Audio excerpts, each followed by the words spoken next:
Okay, we're getting closer to wrapping this up, this project. Pretty soon this will be going home with the owners, and we'll do an epilogue in the spring when we get it out and get some road testing done on it. But it's getting too cold around here for that sort of thing right now. So anyway, I just wanted to show you. I'm going to replace these air filters with some nice new ones. I've got them on the way now, but while I was waiting, I just thought I'd fiddle around with that old duct tape trick. And I could have got away with that on these because, well, that looks just about as good as a brand new air cleaner would. So anyway, you can get away. Is there anything duct tape can't do?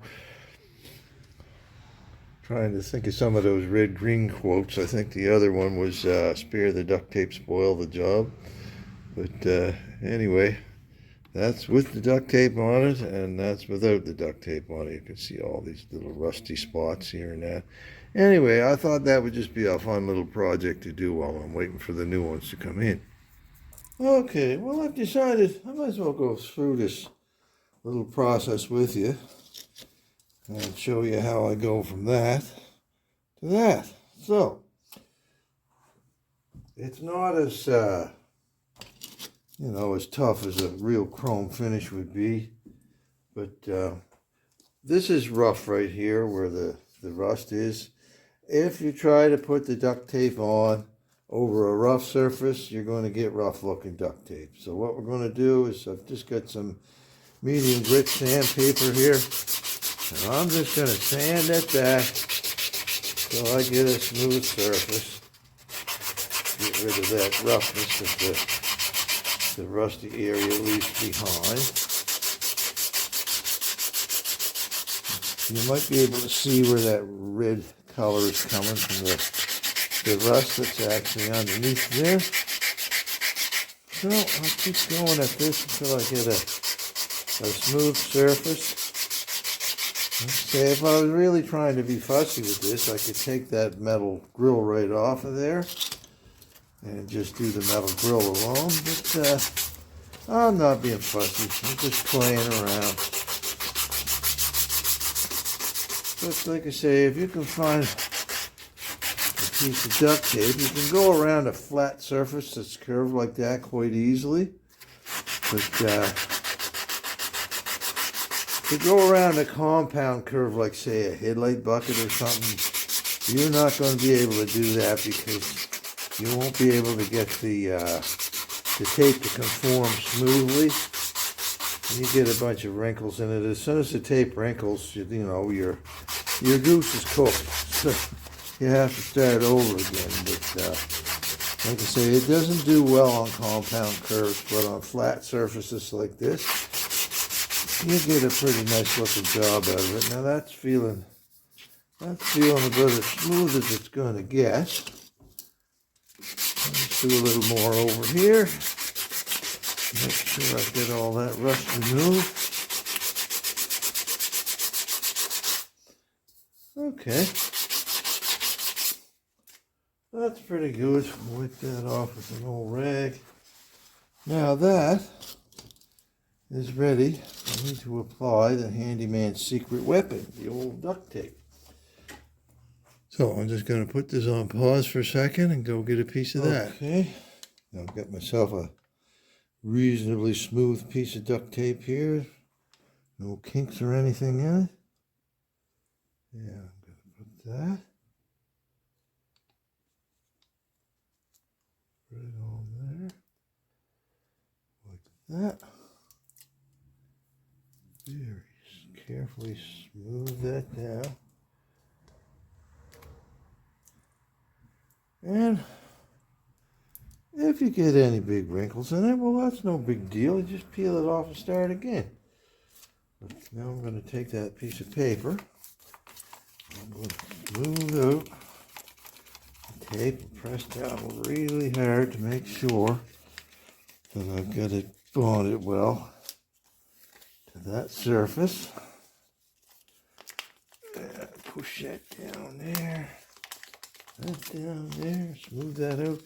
try to avoid using your fingernails. If you use your fingernail on that top surface, you're going to get a mark in it, right? But anyway, now what I'm going to do is very carefully fold that down over the edge.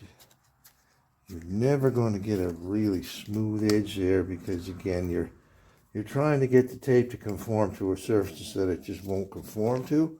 But since it's such a small piece that you're bending over, there's a really good chance you're going to get it on the first try.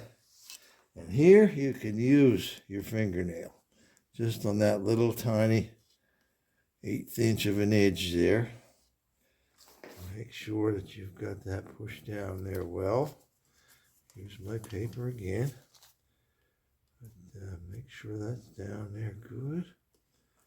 Use your thumbnail or your fingernail just to press that down.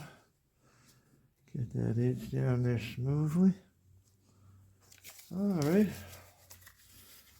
Now that's looking pretty good. I'll just take that out of the vise so you can see. Like I said, that edge there is never going to be perfect because it's got some little kinks in it, but who's going to see that, right? And this edge is even, I used a smaller piece on this side to overlap there. So again, you can just use your fingernail on that section there to press down on it, and it comes out pretty good. Now what I'm going to do is wherever I put my X-Acto knife, I'm going to cut these little holes out with the X-Acto knife.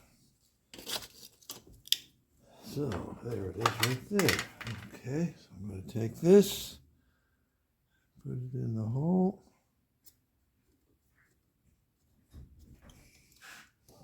This was in the bottom of the pot. I didn't want it to.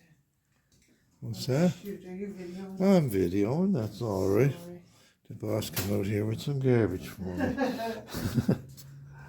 Okay. Cut this one out. Now I can pick those out of there or they'll come out on their own.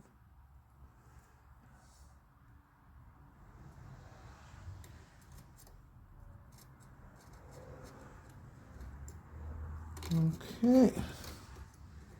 There. I was just out in the wood shop doing a little bit of varnishing on some chairs out there, and I can run the radio out there because I don't have to worry about YouTube getting mad at me about what's the word I'm looking for, copyrights or anything like that. But anyway, it's really quiet out here without the radio going. I don't even have the furnace humming in the background tonight. We've had some really good weather in the first part of November here, which is the month it is right now around.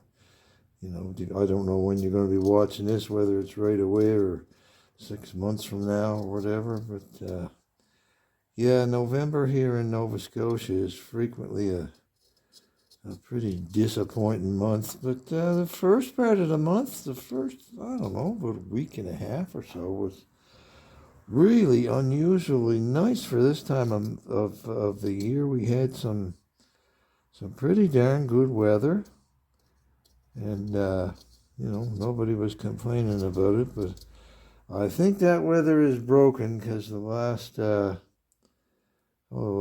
or 5 days it's been really windy, and of course the wind makes it cold, which is pretty typical for November around these parts. But anyway, we're getting there. 3 more holes to cut out. Just try not to cut that paper air filter that's underneath of there. See, having these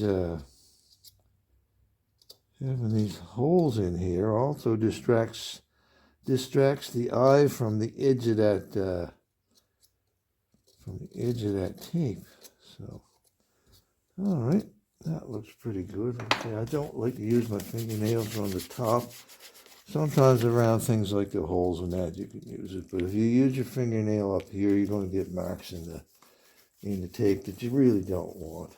But, anyway, now I'm going to put it over here on the buffer with a little bit of rouge on the wheel.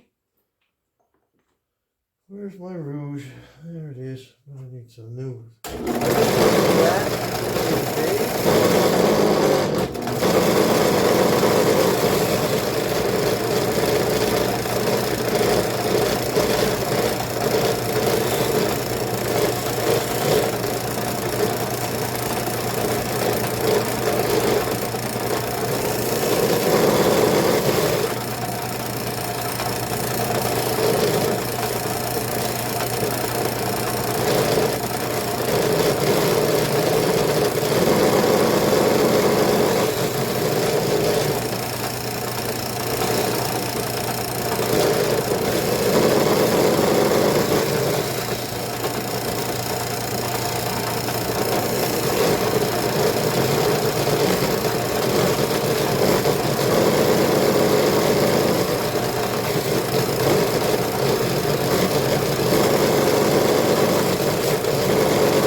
Noisy old thing, isn't it? Anyway, there. Now I have two that almost look brand new. Of course, if you scuff these or dig them with something, if you drop your keys on them, you're going to mark them up. But you say you can see it didn't take long to do that. You could do it again if you mark them up or anything. And these really only need to be polished maybe 2-3 times a year to keep them in a state like that, unless you're pawing all over them with your fingers all the time. But yeah, so cheapest chrome job you'll ever get. Again, is there anything that duct tape can't do? Okay, that's enough with the little bodge jobs with duct tape and all that sort of good stuff. Anyway, I got around to cleaning out that gas tank. I flushed it through about 5 times with old gas and a bunch of nuts and bolts that I rattled back and forth in the bottom. Anyway, I don't know if you can see over there, there's a little tiny bit of brown on the bottom, but all the loose rust is removed, so I'm quite sure that that's going to be pretty satisfactory. The red stuff that you see on that the top of that gas tank tunnel, that's paint. Whoever painted this, like a lot of body guys, don't bother even thinking about covering up the fuel cap. They just paint the tank and don't worry about what gets inside of it.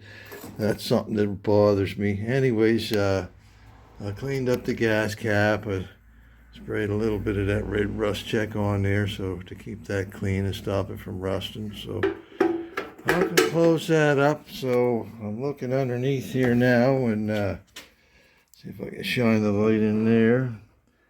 I don't see any fuel leaks coming off of the petcocks there, so I'd say we're doing just fine. So I'll be ready to put that tank on anytime the spirit moves me. All right.